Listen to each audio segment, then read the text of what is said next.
Jill, thank you so much for joining us for another episode of the Starting Over podcast. It has been some time that I've wanted to get you on. So when you agreed, I was like, oh, yes, this is going to be good.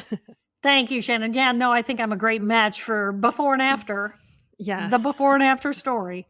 Yes. And your story is just brilliant. And your TED Talk, which has been one of the most watched TED Talks, I think, of all time now, your Stroke of Insight, left me asking a lot of questions about the nature of our world, the nature of our minds, how we operate. And I really want to go into this story of yours. So, Perfect. yeah, talk me through before your stroke. So, let's go back to what you were doing professionally, where you were living, what your life was like. Perfect. So I grew up in Indiana. I had two brothers, but one is only 18 months older than I. And as children, everywhere we went together. And it was really clear to me as a very young child that my brother and I perceived our experiences completely differently because something would happen, like we'd be out playing in the yard and a ball would go out into the street. Mom would come out screaming, and he interpreted that behavior as angry, and I interpreted that behavior as scared. So I noticed that we were very different, and just became really fascinated with what am I? What am I as a living being, and how is it two of us who are look alike and sound alike as siblings are so different in how we're processing information? So eventually, my brother would grow up to be diagnosed with the brain disorder schizophrenia, and I would grow up to be a Harvard trained neuroanatomist, study the anatomy of the brain, because I wanted to understand at a biological level what are the differences in how I can connect my dreams to my reality and I can make my dreams come true. But my brother's reality could not land in a social norm. And so he would have delusions and hallucinations. So to me, the brain has always been this fascinating thing. So I was teaching and performing research at Harvard Medical School. I was 37 years old. And then I woke up one day and I was experiencing a major hemorrhage in the left half of my brain. And over the course of 4 hours, I watched all the circuitry in my left hemisphere shut down. So after that period of time, I could not walk, talk, read, write, or recall any of my life. I essentially became an infant in a woman's body. And while that was happening through the eyes of a neuroanatomist, it was actually a fascinating experience. Yes. Even though it ended up being my before and after. Well, I think you said that in your TED Talk, didn't you? Like you had the moment where you go, "Oh my gosh, I'm having a stroke. Wait, this is so cool. Like how Wow. many neuroanatomists get to study this from the inside?" I Yeah. mean, yeah. Yeah. Wow. So can you walk us through the experience of the stroke and the immediate aftermath? So on the morning of the stroke, I was extremely fit. I called myself healthy as an ox to a doctor like 3 weeks right before the stroke happened. It was a rare form of hemorrhage in my brain that I was born with. So nobody was expecting this to happen. And I woke up on the morning of the stroke and I started with a throbbing pain behind my left eye. And it was so unusual for me to experience any kind of pain that I thought, well, I'll do my normal routine, which is exercise. So I got up and I closed the blinds because the light was hurting my head. And I jumped onto a cardio glider, which back in those days was a full body exercise machine. And I literally looked at my hands on this machine and they looked like claws instead of my hands. And so I felt this disconnect from, instead of being the one on this machine having this experience, I was observing myself having this experience. And the pain in my head was just getting worse and worse. So I thought, okay, well, I'm going to take a shower. I'll feel better once I'm clean. And so I'm walking across my living room floor and everything in my body was really slowed down And it was literally as though I was having to talk to the muscles in my legs to move, move, move. And I got to the shower. And as I got into the shower, I literally lost my balance. And I was leaning up against the shower wall, and I realized I could not discern between the atoms and molecules that made up me and the atoms and molecules that made up the wall. And so, of course, through the eyes of a neuroanatomist, I'm analyzing. I mean, this is what I taught at Harvard Medical School, is all the circuitry of all of these abilities. And so it's like, okay, perception is blurring. I can no longer distinguish between a this and a that. And I turned the water on, and the water hit the tub with this enormous roar. The volume was just explosive. And I realized, auditory information is at the brainstem level. I'm in trouble. This is serious. So now my brain is mapping the situation that I'm having, and I'm realizing I'm in trouble. I got to get help. So I get out of the shower, and I dress mechanically. I just do. And then I'm walking around and I'm thinking, can I drive? Because I'm still thinking, well, I'm going to go to work, which is at Harvard Medical School, and they're going to help me. Right. But you did you realize at that point you were having a stroke, or no, you just knew that something was wrong? Well, as I'm asking myself, can I drive? My right arm fell against my body, and then it was paralysis. It was paralysis said, I'm having a stroke, because that's, now I'm not an MD. So, people say, how could you not know you were having a stroke? It's because I don't hang out with stroke survivors. I'm a PhD. I cut up dead ones. There's a big difference, right? So my knowledge base was not what I needed, but I did know paralysis, and then that was stroke. And then it was like, oh my God, I'm having a stroke. And then it's like, wow, this is so cool. How many neuroanatomists get to study their own brain from the inside out? And it's like, okay, but I got to get help. So I go through this process, and I'm going to encourage your audience to go to the TED Talk, because the TED Talk is 18 minutes of big drama. But I did get help, clearly. And by the time I got to the hospital, I had all but passed out right as I was approaching Mass General Hospital emergency room.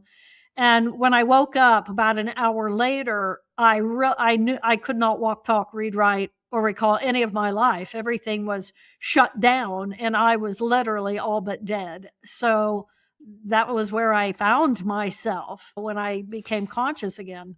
I mean, that's just so hard to even comprehend, right?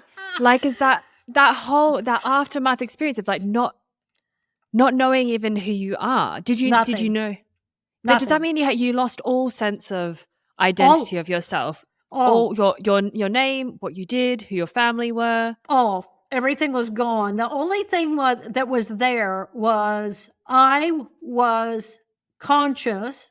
I was in a body that was laying on a gurney in a small room, and it was just atoms and molecules, and I was just atoms and molecules in space, and I felt like literally a ton of lead laying on this bed. I mean, I couldn't tell you what position my limbs were. I couldn't tell you I had any limbs. I just felt like a ton of lead, and I thought, what do I do with this? Literally thought, what do I do with this? Because did you still have that voice in your head that sounds like you? No, I had an awareness, but I did not have a voice. Yeah. That's pretty significant. Yeah, it was a significant moment in time. And I felt an incredible sense of grief, because I had lived, and I was so detached from this reality. And when I passed out in the parking lot, literally the parking lot of the emergency room, up to that moment in time, it was slow down, consciously slow down, keep your blood pressure low, somehow I knew to do that. Don't move. Hang on.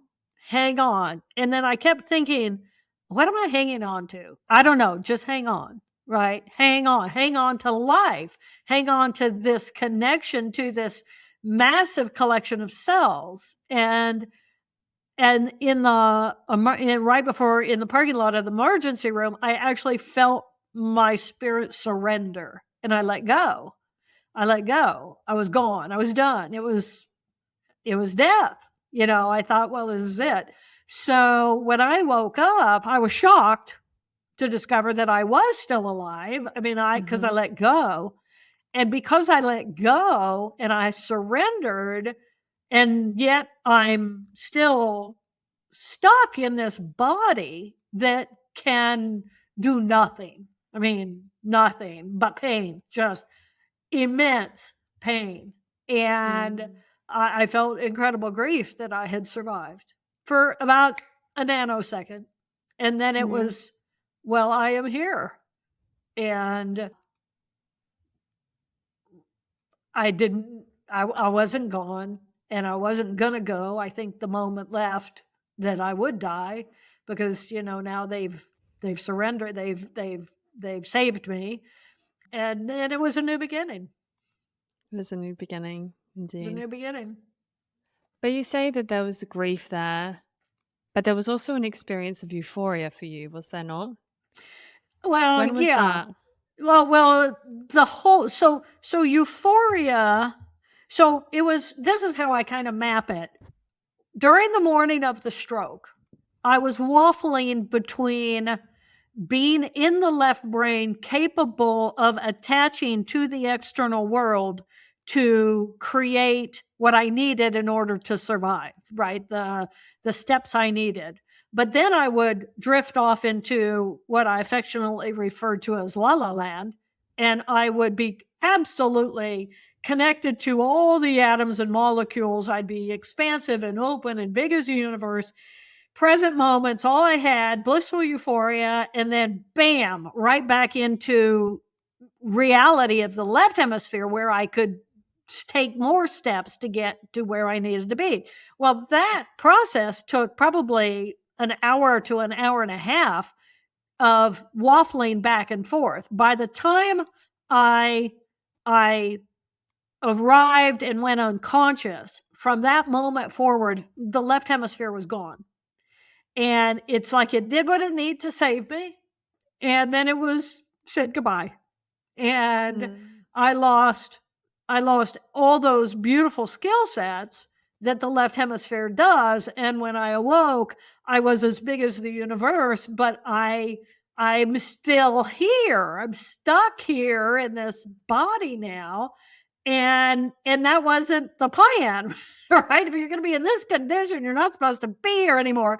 And I just knew I was no longer organically capable of the skills that I had, because I had been a scientist and I had watched circuit by circuit by circuit go offline. And I remember looking over, my boss was there, and my best friend, my colleague, was there in this room with me, and they're a neuroanatomist.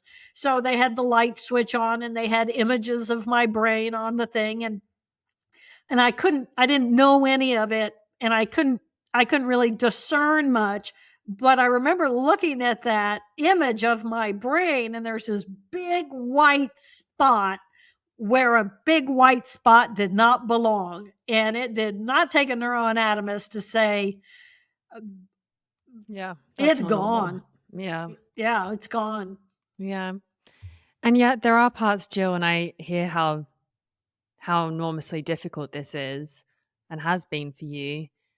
But then you also learned so much through the experience. And you also have so much to share with other people in terms of how we should approach our lives and live better. Yes. What are some of those lessons? Well, I mean, you got to laugh. I love that you have a good laugh about this, because it's, I guess you've got to, right? Yeah, you have to. You have to. Yeah, absolutely have to. So, what I gained in the absence of having a left hemisphere, I lost my ego center that says I am Jill Bolte Taylor. So I lost my identity.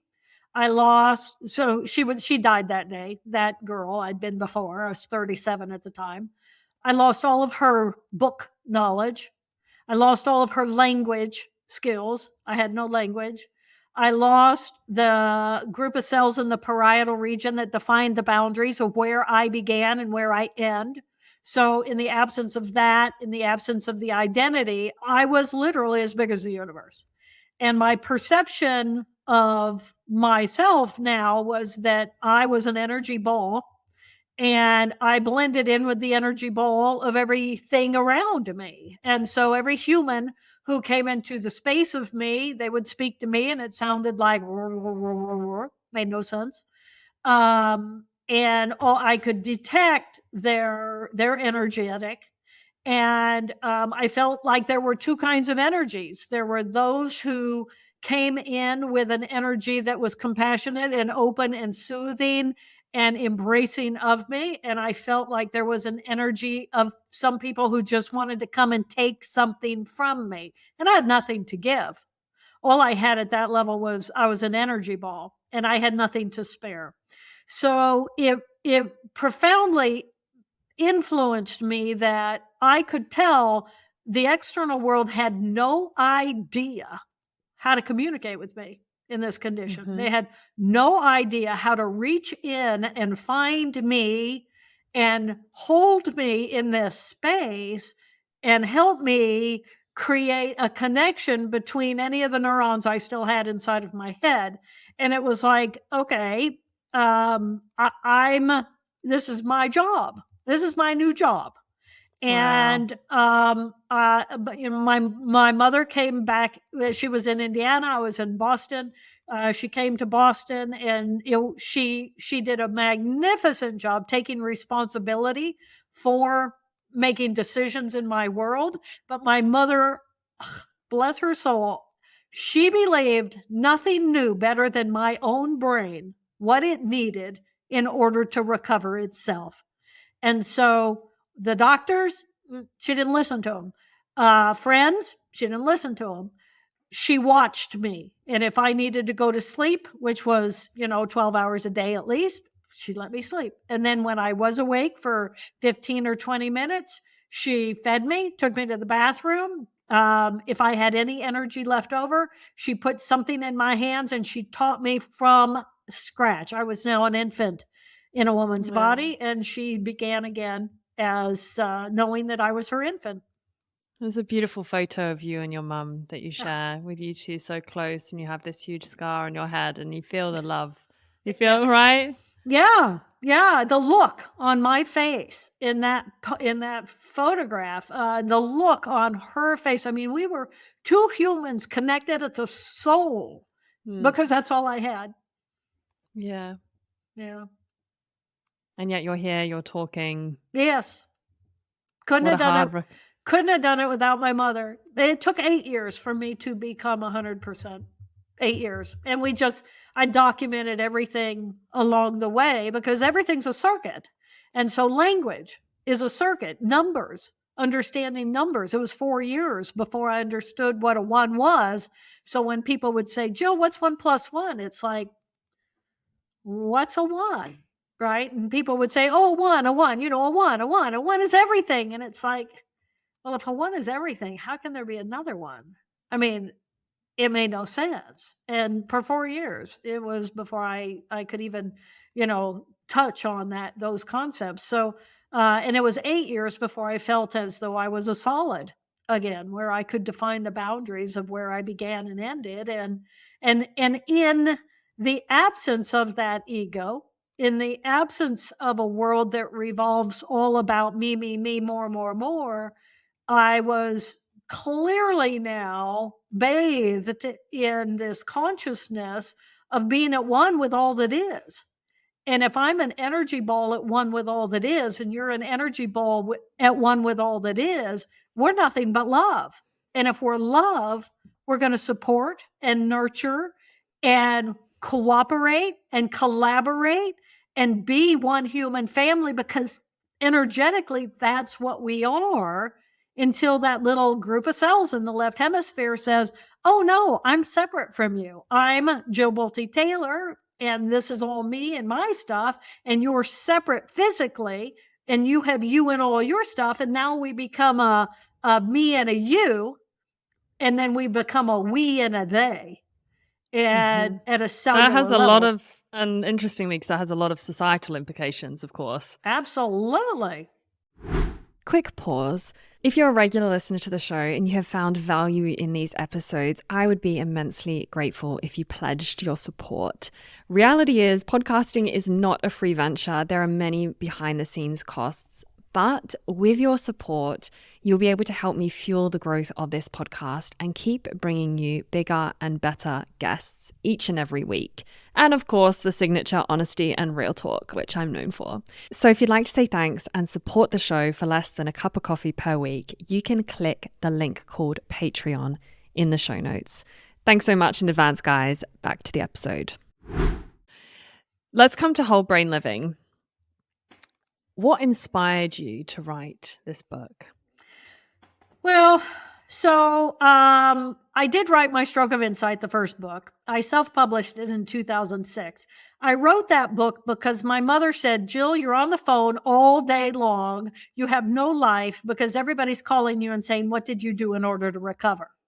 And I was very friendly. So I wanted to help everybody who called, right? So I was talking literally 8 hours a day to people. So she said, you need to write it down and give it to the world and get off the phone.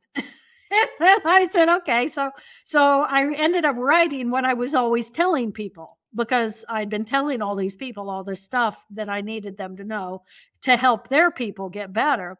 And so that's how my Stroke of Insight came about. And that was in 06. And then in 08, the TED Talk happened.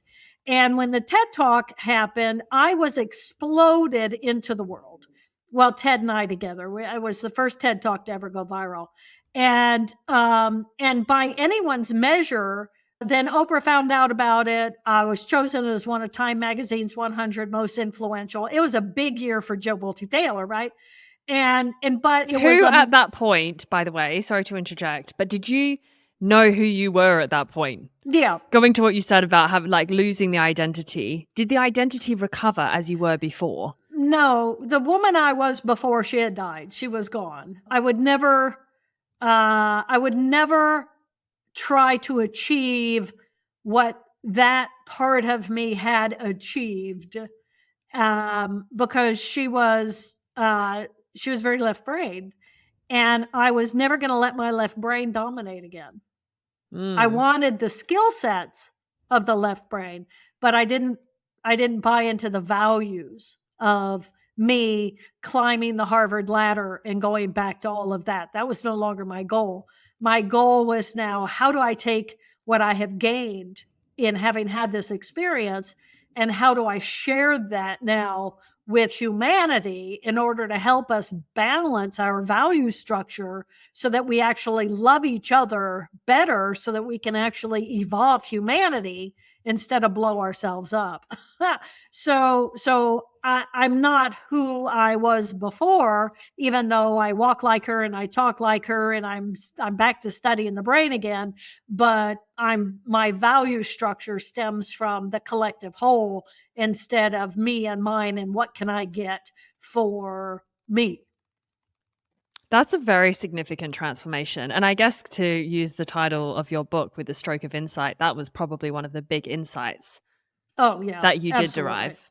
Oh, yeah. Absolutely. It wasn't about me anymore. I was grateful that I was alive. I was grateful that I could bring a perception or a perspective of an experience to the right brain, left brain conversation through the eyes of a neuroscientist, and to shed a different way of looking at all this book knowledge that all the neuroscientists have. There are very few neuroscientists who have had this incredible opportunity of shutting off half their brain and living in the consciousness of the unconscious. Well, the unconscious is no longer unconscious. It became conscious for me because I didn't have the rational thinking portion of that left thinking tissue saying, this is what's important. All of that has no language, has no relevance. It's like, of course it has relevance.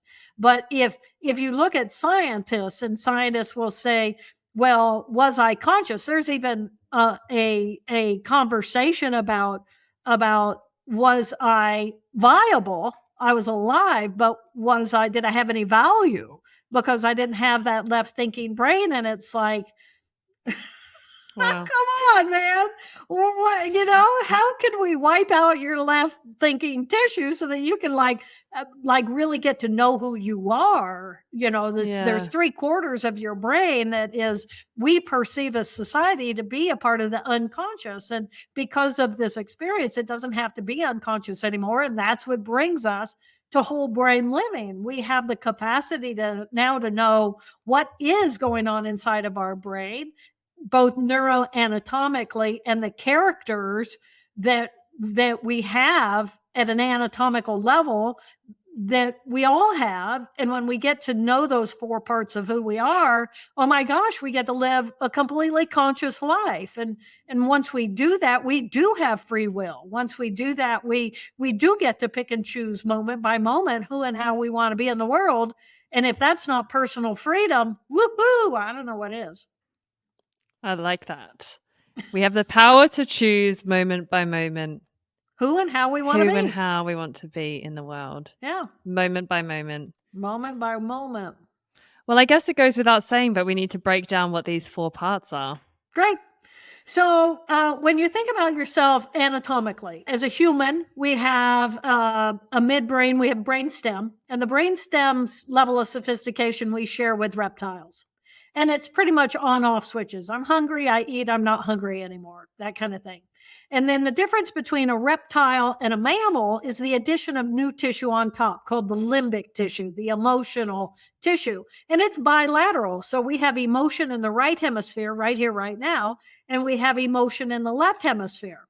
And then humans have thinking tissue on top of the emotional tissue. So we have right thinking tissue and left thinking tissue. So when you look at the skill sets that are carried on inside of each of those 4 groups of cells, they're very, very different. And so each of us has 2 emotional groups of cells that do different things and result in 2 emotional characters that we all have. And then we have 2 thinking brains that we all have. And each of the characters is I call them characters 1, 2, 3, and 4 just for convenience. And I don't label and give names to yours. And I encourage people to name your own 4 characters because you know them, you live with them. If you don't recognize them, ask your partner or your parents or your children because they'll tell you all about yourself.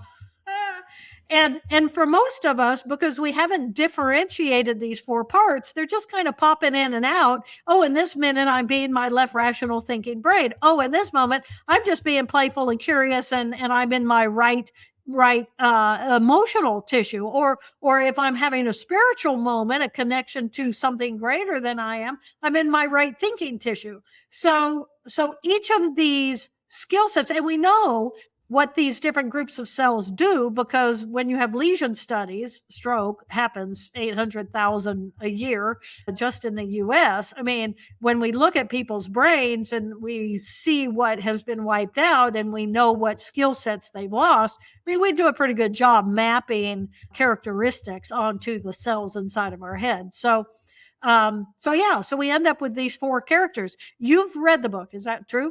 Yes. Have you labeled your parts? I haven't labeled my parts. I don't know if I should. Maybe I should give it a go. I always find it fascinating when people haven't done that yet. Okay, so shall we run through them? Yes, for your audience. Okay, yes. so the biggest difference, as I understood it, based on my personal experience, between the right hemisphere and the left hemisphere, is the right hemisphere is right here, right now. It's all it is, right here, right now. It doesn't have a past. It doesn't have a future. It's really connected to the present moment. And the ego center group of cells, that's over in the other hemisphere. So I don't have that. The group of cells that defines the boundaries of where I begin and where I end, I don't have that. So all I have is the present moment. And in the present moment, I'm a big ball of energy. I'm connected to all the energy all around me. So I feel open and expansive. I'm connected to all that is. I feel this incredible sense of peace because there's peace in the present moment. Now, I can have a lot of fear from the past and a lot of anxiety in the present about the unknown, fears of the future, but right here, right now, this is a pretty perfect moment. Even if it's difficult? What? Even if it's difficult? Oh, well, but what's difficult? What is difficult in the present moment? Right here, right now, what is difficult? What's difficult? Well, right here, right now.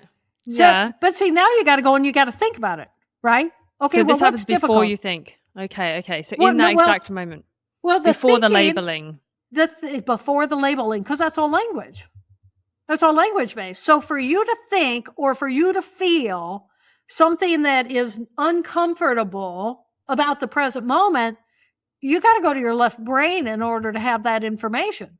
But if you're just right here sharing in the glory of having a conversation with me, right? If you allow yourself to just simply be here, to look out, and I don't know what you see outside your window, but I see trees, and it's just a touch of movement, and it's like a leaf. It's like waving at me. There's like there's this expansiveness for me in the present moment. But I'm not preoccupied now with my pain from my past or my fear of the future or any of the things that I have to do or, oh my God, what did I say? I shouldn't have said that. All that, that's in my left brain. Doesn't exist. Right. Doesn't exist. Mm-hmm. Right? And in the absence of all that is simply peace. Peace is achievable if we can differentiate which portions of our brain are bringing us the information that we're routinizing over at a circuitry level in order to either feel or think things that make us uncomfortable. I mean, I can tell you a million things right in this moment that we could all be freaking out about. I mean, do you want to talk about politics? Do you want to talk about the weather? Do you want to talk about who knows what you want to talk about? But it's not right here, right now. That's not here. So the right hemisphere, right here, right now, emotion, the experience, what does it feel like in this moment? What does it feel like to be in your clothing? Do you feel your clothing? Think about the weight of them. Think about the texture of them. Think about the scent of them. Think about, do you like them? The colors, have the experience of the present moment. That's right here, right now. What's not right here, right now is that type A personality that's hooked on a clock, that's all about language, all about using words, has a to-do list, defines what's right and wrong and good and bad, fixes us into the social norm of the external world. How do I take me and put me in a social norm so that I fit in? Well, that's a great left brain skill. So character 1, the left rational thinking brain, knows that 1 + 1 = 2, and it has no emotion about that. It's just simply thinking tissue. The emotional tissue of that left brain also has a past and has a future. It also has an identity called me, the individual. So it's all my pain from the past. It's also my pride or any of my emotions from the past. And it's also my fears or of the great unknown of the future. So the left brain has this linearity across time, which is capable of good things that are mechanical because you have this piece and then you fit this piece with that piece and then this piece with that piece. And it's like you have to put your socks on before you put your shoes on, right? Mm-hmm. Who knows that? If I'm just sitting here in my right brain, I have no clue. Now, you can teach me to put my socks on and teach me to put my shoes on, and then you can lay them out and say, dress yourself. And it's like, well, I don't know which one goes first because I just don't know which one goes first, right? That's beyond my knowledge base in the present moment. So I have to have linearity of time in order to do all of these simple tasks. So the emotion of character 2 is all the emotion of my past life, and as it relates to me, the individual. There's also a tiny little group of cells inside of here that is for craving, for addiction. So any of my addiction or my desire of something that isn't here in the present moment is also going to be in that little character 2 profile. So character 3 profile then is going to be the emotion of the present moment, which is experiential. What does it feel like to be here?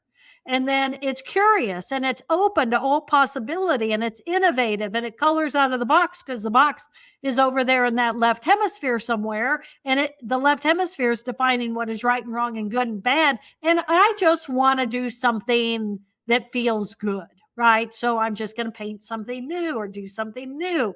And I'm going to be creative. And I like other people. So I want to do it with you because it's more fun if I get to blend my energy ball with your energy ball. And we can also land ourselves in jail because we don't think about consequences of our behavior. So, when we land ourselves in, it sounds like a good idea to sneak into the neighbor's pool in the middle of the night and go for a swim. And it's like, sounds great. It does. It sounds great. Let's go do that. And then the parents come in and say, and what were you thinking? And it was like, well, we thought it sounded like fun. So character 3 can get us into trouble, but it is our music and our artistry, new possibilities. Okay. And then character 4 is this thinking part of us that is connected to all that is. And it's not all about the right, wrong, good, bad. It simply is this feeling of love. It's like, oh my God, I'm alive. I'm alive. And I'm not just alive. It's not like I'm just a single-celled organism. I'm 50 trillion molecular geniuses all packed together, differentiated with all these different abilities. And if you can look at yourself in a mirror and not be in awe, you're missing something beautiful, because we exist is this amazing miracle. But as a society, we don't really value that much. Absolutely not. I don't know what the statistics are. I think I'd heard something like 1 in 400 and something trillion the chances that we are to be born. And we forget the miracle of our existence especially with women and the beauty pressures, standards to look a certain way. I find there's really a lot of women in particular who struggle with self-image. So, the idea of standing there and saying, yeah, I'm beautiful. What a marvelous time to be alive. Oh my goodness. Yeah. Well, and that's that character 1 and 2. The character 1 is the perfectionist, and the character 2 feels desperately needs to fit in. And so, how do I shape myself so that I fit into that societal norm? And it's like, I didn't really buy well into that pre-stroke, and post-stroke, I certainly never bought into that. Clearly. Clearly, but I'm probably the happiest person on the planet, or one of them anyway, because you seem so happy. I'm just good. I'm just good with what is, whatever it is. Oh my God, I'm alive and I'm capable of being miserable. I mean, oh my gosh, I run a circuit that is sadness or grief or anger or joy or whatever. I'm alive and capable of having these experiences. To me, that's the miracle of life. And I always say to my friends, hey, I don't mind if you're miserable as long as you remember to enjoy it, because, oh my God, you're capable of being miserable. And then the way the brain works is it's on these little circuits, cells run in circuits, and a circuit runs in approximately 90 seconds. So it's like from the time you think a thought, you feel an emotion, the emotion has a physiological response, dumps something into your bloodstream, flushes through, flushes out, and then it's over. Well, that was quick. Time yourself the next time you get angry. Just watch. See how long it takes for it to flood through and flush out. And I know everybody's now saying, oh, no. I can stay angry for a whole lot longer than 90 seconds. But pay attention to what you're doing. You're rethinking the thoughts that are re-stimulating the emotional circuit, re-stimulating the physiological response. And I can think of someone from 20 years ago who I was mad at, and I can get mad about them now. And I'm just rerunning an old loop. Yes. I actually did want to ask you separately about this, because it's very relevant even with the timing in terms of holidays and people getting together with their families and friends. And oftentimes that does invite in a lot of the old stories, let's say, which resurface the old patterns, and to find a way to reduce emotional reactivity or to find more inner calm. I think that's super important. Right. And to hear what you say, that is 90 seconds, that is liberating in ways. I think in practice it's really hard. I mean, I definitely even struggle with this myself because I do exactly what you're saying not to, which is I think the same thought, or I think it again, or I'm resisting it in some way. Right. So it keeps the feeling from, it makes the feeling last longer. It keeps it going. But 90 seconds, you've done research on this too, haven't you? Well, try it. Yeah, well, the research think about it this way. A neurological loop is a neurological loop. It's a group of cells in communication. It gets triggered, it runs like a reflex, and then it does what it does, and then it terminates. And it's just like a patellar reflex. Tap the patellar tendon, and you complete a cycle, and then you kick, and then it's gone. And so when you look at the neurocircuitry inside of the brain, this is the fundamental way in which neurons communicate. They run in these loops. So, try it. Actually, for me, it's about 86 seconds. And, you can time it. Time it. Next time you really feel yourself feeling a deep emotion or even a belly laugh. I mean, belly laughs, boy, don't we wish they could go on for 5, 6, 7, 20 minutes? No, a belly laugh happens and then it's gone. So it doesn't matter whether we would define it as a positive or a negative emotion, they just loop themselves. So are you saying for you personally, after your stroke and the insights that you derive from that you have since been able to welcome like full acceptance and even experience joy in amongst what we would typically call our negative emotions? Well, I think everything is a positive experience. Little character 2 gets a bad rap because that's the part of us gets emotionally triggered based on our past pain. And little character 2 is so important because, so many people have said psychoanalysis for 30 years and they're still routinizing this in the same stuff, right? And that's because the more they run into it and run that circuitry, the stronger that circuitry becomes. And you're just constantly revisiting. And what you really want to do is step out of that character 2 and work with the other 3 parts of your brain. The beauty of the human is that we have these 4 parts of our brain. And so I'm going to go back to the example of holidays. What happens at holidays? It's amazing. All of a sudden, I become the little sister in my family again. I'm a 64-year-old independent woman. I've had quite a life, and yet I still become the little sister. How does that happen, right? And they become the big brothers, and it's like the dynamics with the familial dynamics of revisitation.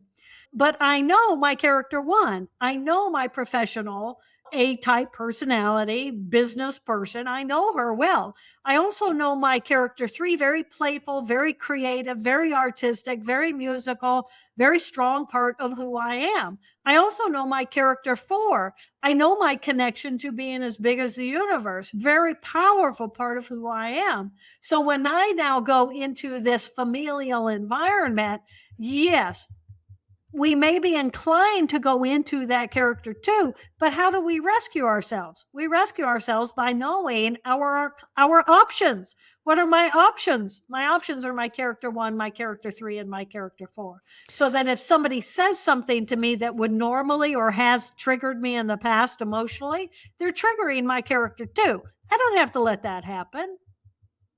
I really want to break this down into something practical. So with a story or a scenario so people can really understand the different characters within themselves and understand why it's even useful to be able to think in this way. So do you have an idea of a scenario that we could play with there? Well, let's stick with the holidays because they're so real. Right. Yeah. So let's say we're all sitting around, we're all prepping for dinner. And somebody comes in and, every time we get together, it's just like that poke, poke, poke. We poke the bear. Why are we poking the bear? Or let's say somebody brings up politics and that we're on different sides of the agenda, right? That's a good one. So let's say somebody brings up something and the rest, and it's just like, I just can't take it. I just can't take it. Just can't take it anymore. And so I literally feel myself start doing the cringe, right? Little character 2, when we get emotionally triggered, I clamp my jaw. The whole constellation of events, physiological events tend to happen. I clamp my jaw, I furrow my brow, I tighten, my shoulders go up, I tighten, constrict my chest so I don't get deep breath. I get kind of on the edge of my seat. I'm like ready to bite, right? I mean, I'm just ready to chew. So I'm feeling myself move into this experience. Now I have options, and my options look like this. My character 1 is a fix-it machine. It's all about fixing it, right? It runs the machine. It controls people, places, and things. It's a great management. It's good at being punctual. It's good at everything, all those kinds of things. And so it can come in and say to me, Jill, little Abby, I call mine little Abby, and my character 1, I call Helen. Helen Wheels, she gets it done, right? She's a fix-it machine. So Helen comes in and says, little Abby, I got you. Is there anything I need to do to help you? Do we need to leave the room? Do we need to make a phone call? Do we need to, other than you blurting out all your nasty, ugly, what can this part of me do to help with the rescue? So character 1 comes in and says, okay, I got you. Let's go into the other room. Let's get Dad a drink. Let's do this instead of this engagement. So I actually take responsibility for my own self and I move myself out of the room, right? Character 4 comes in and says, oh my gosh, it's the holiday. I've been with this family since I was born into it. And these people, I really do love them, in spite of themselves. I really do. I'm grateful that I'm alive. These are the biological family I happen to be born to. Didn't they make my life interesting? And it's like, I'm okay. And I'm glad that I'm here in the presence of them. I brought myself here, so why am I here, right? So a part of me wanted to have like maybe the best possible experience. So I need to bring my character 4 in for the best possible experience. So the love comes in. And once the love comes in, it's like I look at my mom and I look at that big bird that she always bakes and that beautiful skin. I mean, I apologize to all of your people who are not carnivores in this conversation, but I'm having an experience. Okay, let's talk about the cherry pie. It's just this love. My mother made this cherry pie because she knows I love her cherry pie. And there's this gratefulness that comes into my heart. And I can look at my brother, who was a really hard relationship growing up, but what I have gained because I had that relationship. And I look at my dad and I look at the gifts I've received because he was so creative and so artistic. And now I am too. And I get that from my papa, and we might all want to kill one another over the dinner table, but I have this love inside of my character 4. And then my little character 3 says, okay, let's make this fun, right? Somehow let's play. How can I play with these people in a loving way so that I can help lift the load instead of just chewing into my character 2 and having a fight and having an argument? So we have all 4 of these characters inside of ourselves, and knowing that 3 of them are really healthy and 1 of them is really powerfully in pain. And it's okay to feel that pain, but I don't have to express that pain. I can express knowing that pain, having a gratitude that that's my pain. We all have this pain. This is my pain, and I have learned, and I have grown, and I have become who I am because I have looked at that pain, and I have just grown. You have to have that pain and pause on the pain in order to learn from it. What did I learn from my brother? What did I learn from that pain? I learned how to fight for my life. And I learned how to fight for my life, and I fought for my life when I needed it, because I am a different scenario, but I'm still here today. And I'm not just here today in a vegetative condition locked away in a nursing home. I am full force back again because of that pain. Yeah. What a reframe. What a reframe. What a reframe. Isn't that all it is? Isn't that all life is? And because we have 4 different ways of looking at it. So knowing our 4 different ways gives us the power of whole brain living. We get to bring those parts of ourselves that we don't know so clearly. How do I find my lifeline? Well, I need to know that part of me, and I can know that part of me in whole brain living. There does seem to be quite a lot of work into the different parts of ourselves. It makes me also think of a psychology style internal family systems. They don't write it in the same way as you, but it's understanding that we do have different parts, and there is often an inner conflict. But if we can open a dialogue as opposed to experiencing ourselves as just one and having an internal monologue, let's start like questioning things a little bit more. And I've certainly found that quite useful to gain a little bit of separation also from negativity and thoughts that feel kind of overwhelming and lead to an array of uncomfortable situations. Yeah. Right. Yeah. Something you recommend is a brain huddle. Yes. What is that? So a brain huddle, if you think about, you've got these 4 characters and they're your team. And what do teams do when they work together? They create a huddle.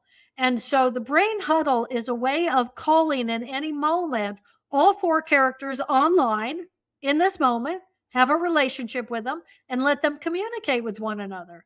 So any of the characters can call the brain huddle. And I think everyone should practice every character calling the huddle, because we really need the huddle when character 2 is in pain.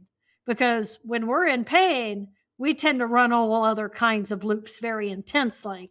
And, we want to rescue ourselves, and we rescue ourselves by having the huddle. So it's called the brain huddle, B.R.A.I.N. It's an acronym.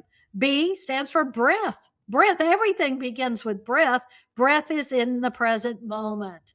So I can change the amplitude, I can change the frequency, but if I focus on my breath, it forces me into the present moment. So be breath. I know you've worked with a lot of people on breath work. And why is it effective? It's because you're actually consciously alert and working in the present moment. So B, bring your mind to the present moment. R, recognize who called the brain huddle. And I encourage all 4 of your characters to practice calling the huddle. And then A stands for appreciate, regardless of who called the brain huddle. There's 4 of us in here all the time. We're your team. We are all 4 of us. And then I is inquire moment by moment, which one do I want to be? In this moment, I need to be more my character 1. I need to use my language. I need to think linearly. I need to be clear. I need to be on your timetable, etc. So inquire, which one do I want to be? But my dog is right down here and I really do want to just pet her. But I know if I do, I'm going to mess up the microphone again and then it's going to make a mess and that's not going to go well, right? So I'm making a conscious decision to be my character 1, right? Be appropriate. And then, so I is inquire, which one should I be? Do I want to be? And then N is navigate moment by moment. As soon as I'm not with you anymore, I'm going to pet that dog and make a mess, right? So, because life is moment by moment by moment, and these 4 characters are constantly vying for the microphone. And we have the ability to actually choose who gets the microphone under which circumstances. And there are some really hard circumstances where it's like, I want to feel my pain. I want to sit and weep, but I need to show up right now as a really powerful character 1. Or if I come across an emergency on the highway, I need to stop and I need to go and be with that person and just love them, because who knows what's going to happen to their life, but I can take responsibility and show up with love for them so that I can help fuel that piece of the power.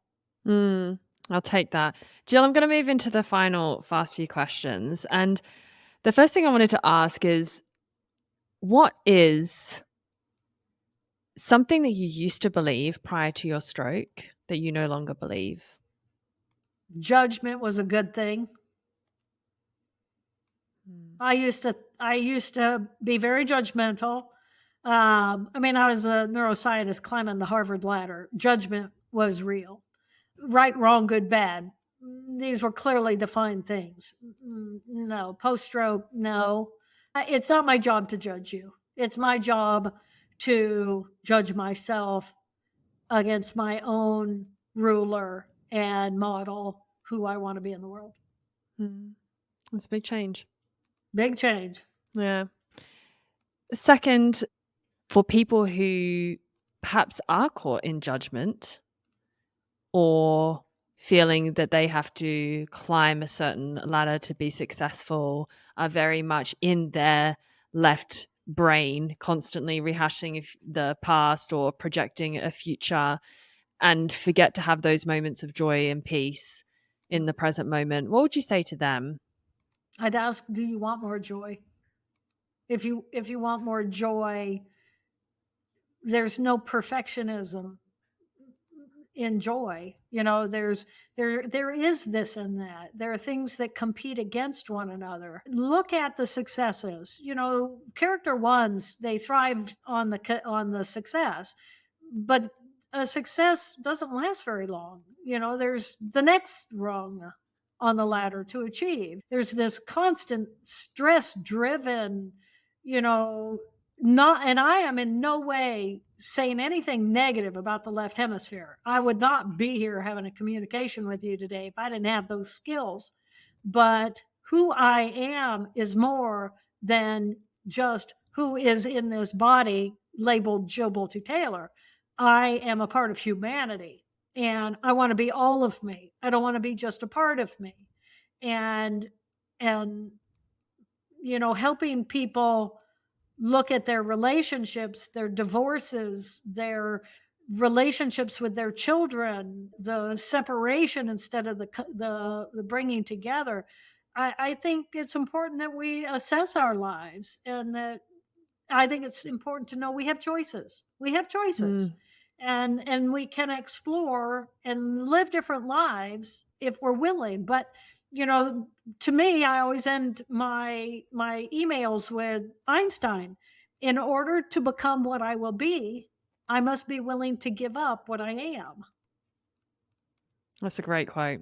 It's a great quote because it's true. I can't keep being this driving character one that is just more, and stem from the value of my love of humanity, because it's kind of like I can be this here and that there, but who am I really? There's a beautiful book for anybody interested in science and the brain. It's called The Master and His Emissary, and it's about the right hemisphere and the left hemisphere. And the idea is, it's by Dr. Ian McGilchrist, he's a British psychiatrist, is that the master is the right hemisphere consciousness, which is the collective whole of the universe. And then the emissary is in service too, so that the left brain is designed to be in service to the greater good of the whole. And I can do that as an individual, but it's not all about me, me, me. As soon as I go me, me, me, and I disconnect from the bigger picture, then I've made this grand separation, and there's no meaning. There's no meaning, and purpose and meaning in life as living beings is about, how do I serve? How do I bring the best of me to others and to aid in everyone's growth? So that was a big answer. Yeah, it makes me also think of another quote by Einstein. Or I think it's Einstein. He said it's something like, the intuitive mind is a sacred gift and the rational mind is a faithful servant. Absolutely. And when we live life like that, there's meaning to our lives. And I want meaning in my life. I'm one of those people who wake up and say, why am I here? Because I almost wasn't. Why am I here? What can I do? How can I use me to bring more peace to the bigger picture of humanity? And that might mean I'm going to go to my garage and I'm going to carve stone because I love to carve stone. And what I'm bringing, the energy I'm bringing to the world, is this love and this passion for the creative spirit of carving stone. And that's going to land on you somewhere, wherever you are in the world. Is it? Yeah, it is. Because we're just energy. If Yeah. I'm just an energy ball and you're just an energy ball, and I'm being consciously putting love and joy and satisfaction and goodness and connection into the world, then that's what I'm contributing to the world. What are you contributing to the world? Yeah. Is that a real question? Sure. What am I contributing? Yeah. Well, even what I'm trying to contribute, even through this podcast, is sharing stories of often trauma to triumph, of difficulties to breakthroughs, and to recognize that we're not alone in our difficulties. We are collective, and we should embrace more vulnerability, more authenticity, more humanity. And that's the energy that I seek to bring. Beautiful. And those are all right brain values.